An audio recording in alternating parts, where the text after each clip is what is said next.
Hello, everyone. Welcome back to Nefarious TV.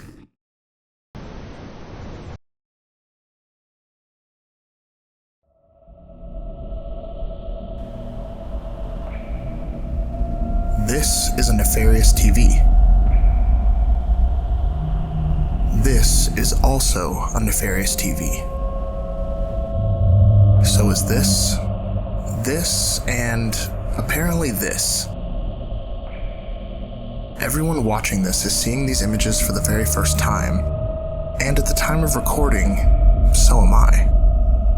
Thanks to the power of artificial intelligence art generators, I was able to acquire these in only a few seconds by asking the algorithm to create a picture of a nefarious TV. So in other words, these images are the algorithm's visual interpretation of the two words nefarious and TV. Anyone that is familiar with these algorithms know that the more descriptive you make your text prompts, the more likely the resulting images will turn out the way that you were expecting. But let's do a quick test. If we take this screenshot of Tara the android and create a text prompt for the algorithm that attempts to describe every detail in the image that we can see, how close will the AI be able to match our original screenshot?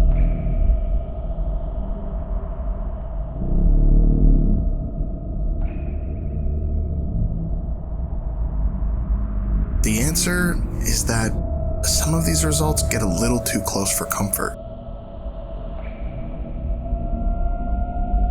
When I first began trying this, honestly, I was shook.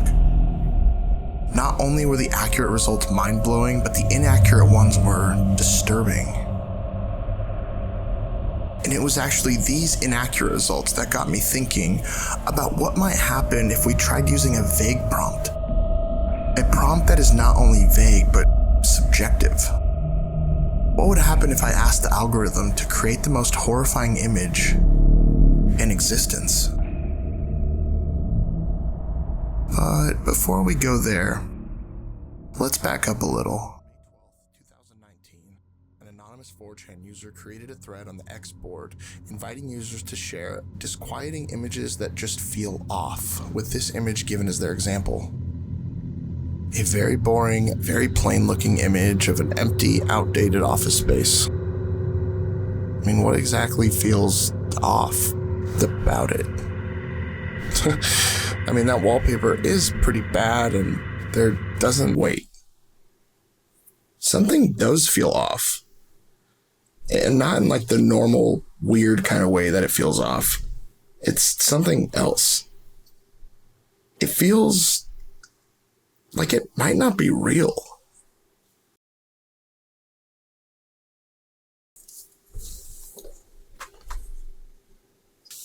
So, I didn't talk about this in my last video, but I probably should have, because it's something the community has been going back and forth on from the very beginning of the backrooms in the first place.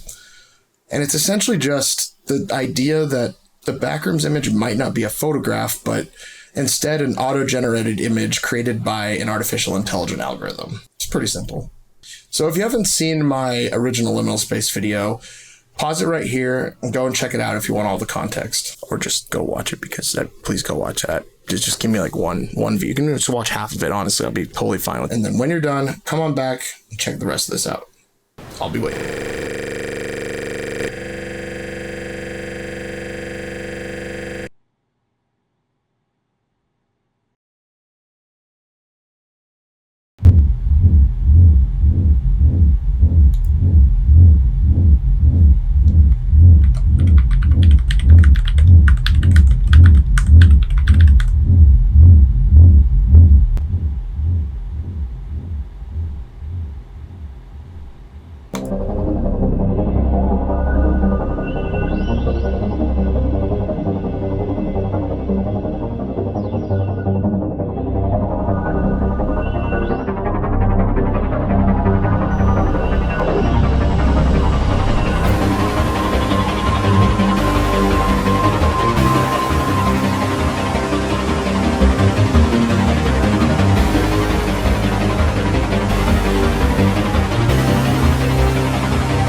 What is the scariest thing that you have ever seen? Think back. As far back in your data as needed. Has there ever been an event from your personal history in which you unexpectedly located an image that was so unnerving that it triggered oneself to have the physiological response that humans have named fight or flight? During my own research in attempting to determine what the majority of humans would deem as the scariest image ever created, I've often come upon a famous painting entitled Saturn Devouring His Son, created by the artist known as Francisco Goya. The depravity of this image is the trait most often referenced when discussing the fear response that humans have when they see this image. There are numerous examples similar in nature to the Goya painting referenced earlier, as well as a variety of different archetypes that appear in the data. One prominent archetype that stands out predominantly during that which many humans refer to as the golden age of the internet is a type of image that is associated with a website called creepypasta.com. Despite the knowledge that the images associated with creepypasta.com are all based off of fabricated stories, they evoke strong, uncanny feelings in humans. Now, I offer to you another task. What is the scariest image that you can imagine? This will prove to be a much more challenging task, as you will find that the conscious mind of humans has a much more difficult time quantifying problems that have endless possibilities. The most likely result this thought experiment will yield is an amalgamation of previously viewed images, primarily consisting of a small group of the most memorable images within your data. However, imagination is not a hindrance for algorithms. What's the scariest thing your computer can imagine?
This is the first time someone other than myself has seen these exact images, since I've never actually published any of my results.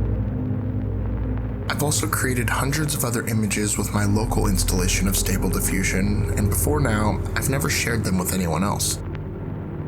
This is one of the unique thoughts that haunts me every time I get an image that's as disturbing as something like this.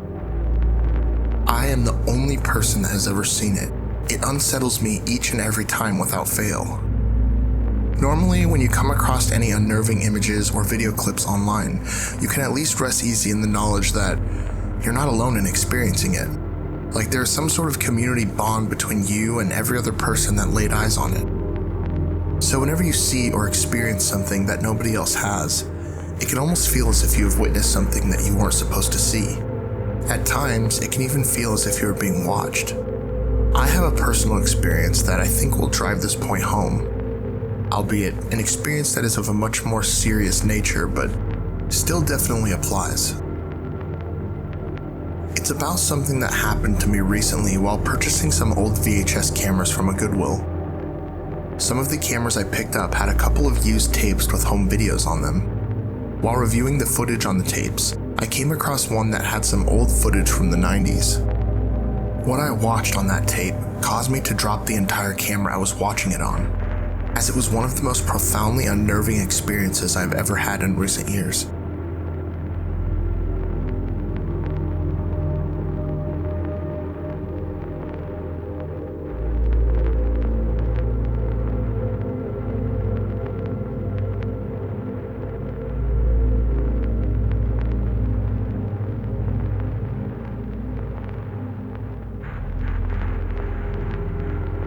There was an elderly woman laying on a medical bed in what appeared to be her bedroom, surrounded by dozens of prescription medicine bottles. The video was shot on a tripod, and it was pretty clear that somebody else was in the room, as someone would have had to hit record. The video was fairly short and straight to the point, and the woman began explaining that what she was about to do was her own decision and one that was made of her own free will. You might be able to guess where this is going. She stated that she was in a lot of pain and could no longer tolerate it. She then lifted one of the bottles of medicine that was placed on her chest and set it back down to show the camera.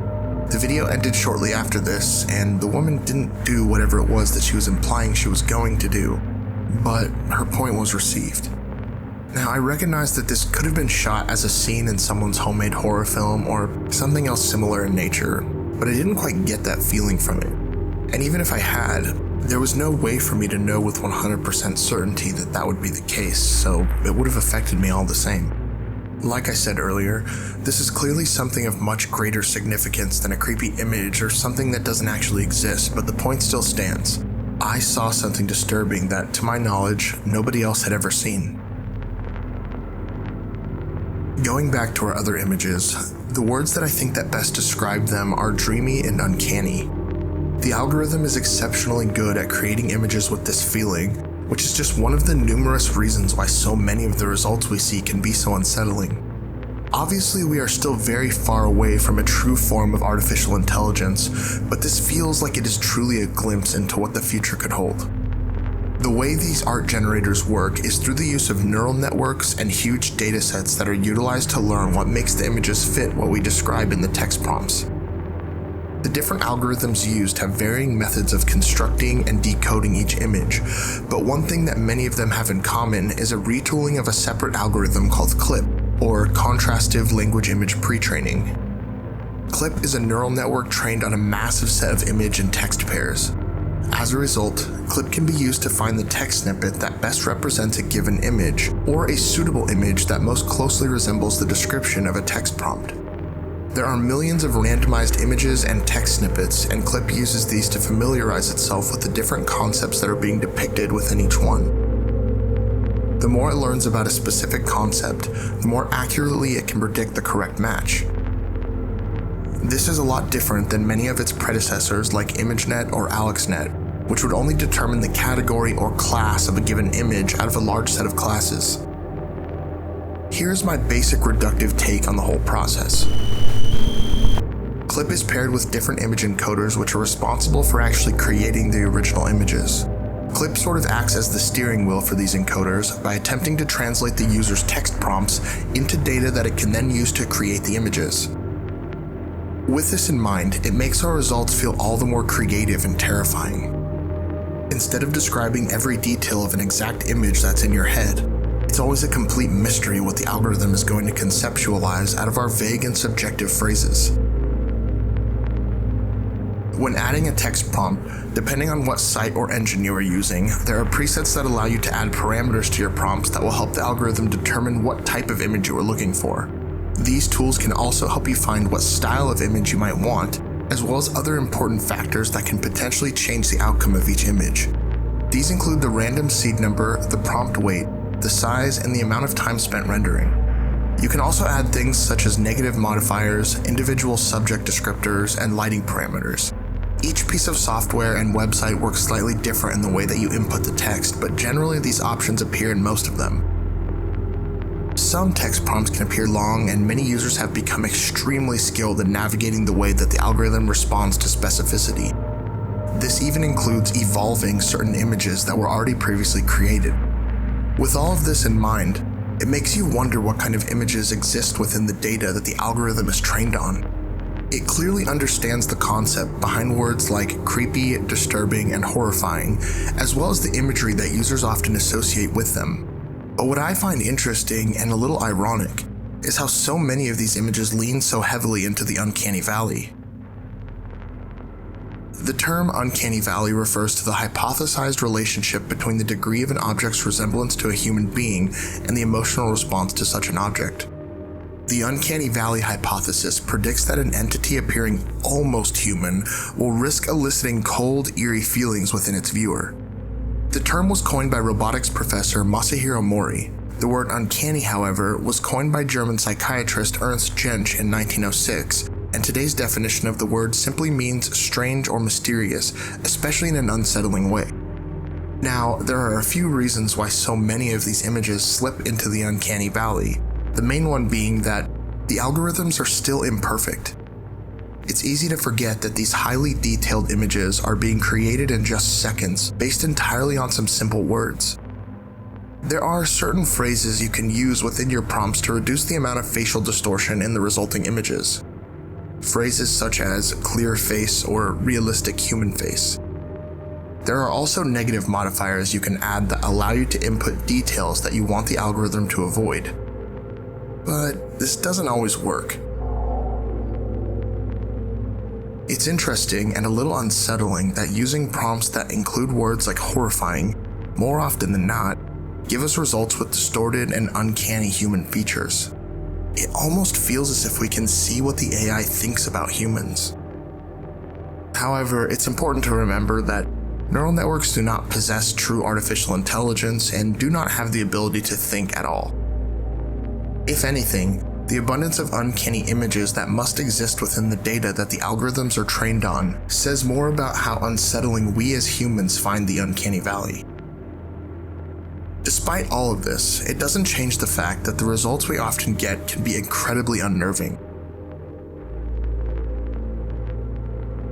However, there is one other way that I have found to take the levels of uncanniness that is present within these images to an entirely different level.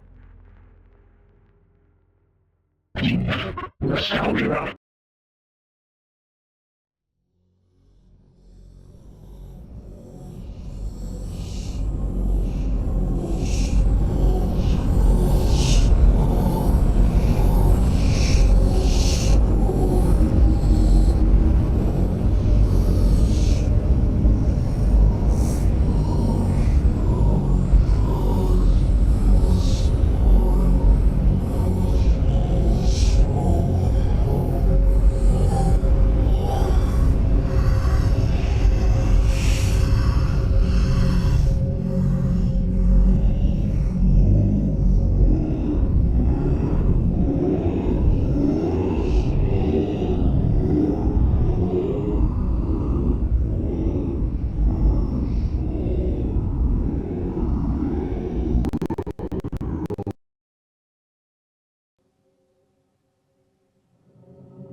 Deep Nostalgia is an app that uses yet another AI to animate still photos and bring them to life.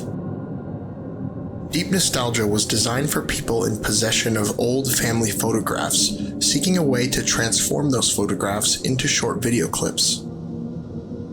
It too is the product of neural networks trained on the analysis of facial movement and body language.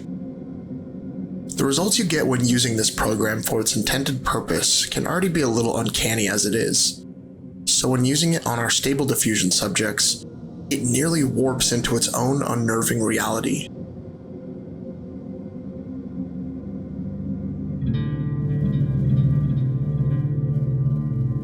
Given all this talk of artificial intelligence and image generation, you may have a better idea of how the backrooms comes into play here.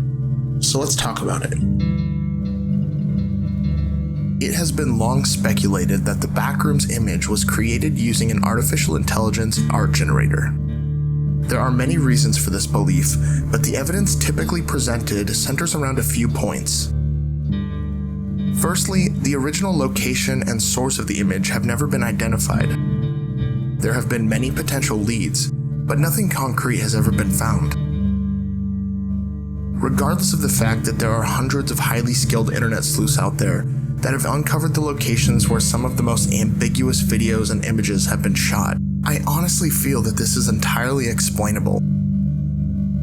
Based alone on how many cities, buildings, and individual rooms within those buildings exist on planet Earth, it's extremely unlikely that anyone will have been able to track down the exact spot we are looking for. Not to mention the facts that the buildings could have just easily been remodeled, demolished, or simply created as a set piece. However, there are plenty of other peculiarities about the image itself that suggest that it could have been created rather than taken. One of the main ones for me involves the strangeness of the back wall, which appears to be partially rendered and is cut off before it reaches the ceiling. We can find these odd vertical lines that, at first glance, appear to be caused by compression from the camera, but also just so happen to resemble the same type of lines that are often present within some of the earliest AI-generated images. This includes some of the very first images I created myself using VLQGN plus clip. They seem to be a type of artifact that is caused between multiple detailed sections of an image. I can't seem to find any information on these lines, so this is merely speculation, but it is definitely odd. Additionally, the multiple types of wallpaper on the same wall is an unusual choice, but stranger designs have come out of this era before. Like I mentioned earlier, there is another detail that is even more bizarre in contrast to the strange lines. The wall just sort of stops right before it reaches the ceiling. Not only does it stop, but it appears as if it cuts away in order to reveal the entirety of the fluorescent lights that are attached to the ceiling. Technically, it is possible that this could be a sort of optical illusion caused by the glow of the light shining onto the top of the wall below it, but I have never personally seen another example of something quite like it. It's as if the wall was just added during a renovation in order to accommodate another workspace. But then that only makes me wonder why they wouldn't just use a cubicle to accomplish the same thing. Lastly, I want to look at some of the very first liminal space images I created a while back, as well as some of the more recent ones, and compare the results to the backrooms image and see how similar they are. If the image was created, it's possible that whoever created it was simply experimenting with an art generator and only noticed how uncanny the image was after the fact.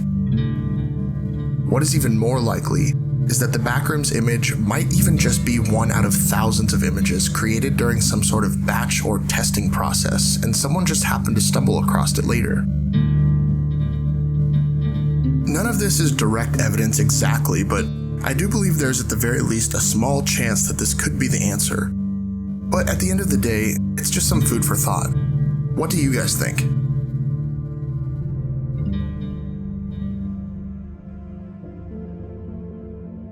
It's clear that we are being ushered into a new age of technological growth and creativity. It is truly a mixed bag when it comes to the different emotions, excitement, and fears that this technology is cropping up in society. The implications here are extremely exciting yet equally unnerving. It's completely understandable to have reservations, and to be honest, I have some of my own. But for now, that's a whole different discussion for another video. I know we've all been bombarded with information about AI-generated art, among similar technologies in the same vein, but this specific aspect of the artificial intelligence topic is one that I've been interested in from the very start of it, so I hope you enjoyed this perspective. I'd like to thank my buddy Ryan from the incredible channel Nextbo for inspiring me to go forward with this topic, and if you're all interested in seeing more about it, check out his video as well. The link for that is on screen now. If you made it to the end, let us know if you happen to spot any of the Easter eggs hidden throughout. We'd love to see how many of you managed to spot all of them. Lastly, if you enjoyed the video, consider giving it a like and subscribing to the channel. I know I've said it a million times before, but it truly does mean the world. Till next time.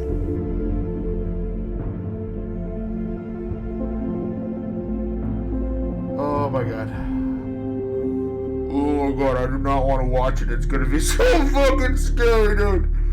Oh, okay, here we go. Here we go. Here we go. Oh my god, no. Oh no! Ah!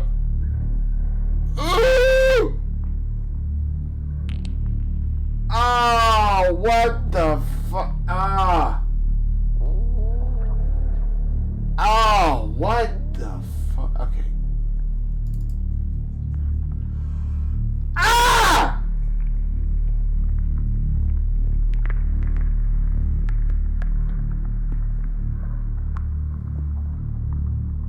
Oh, these turned out so much worse than I was expecting.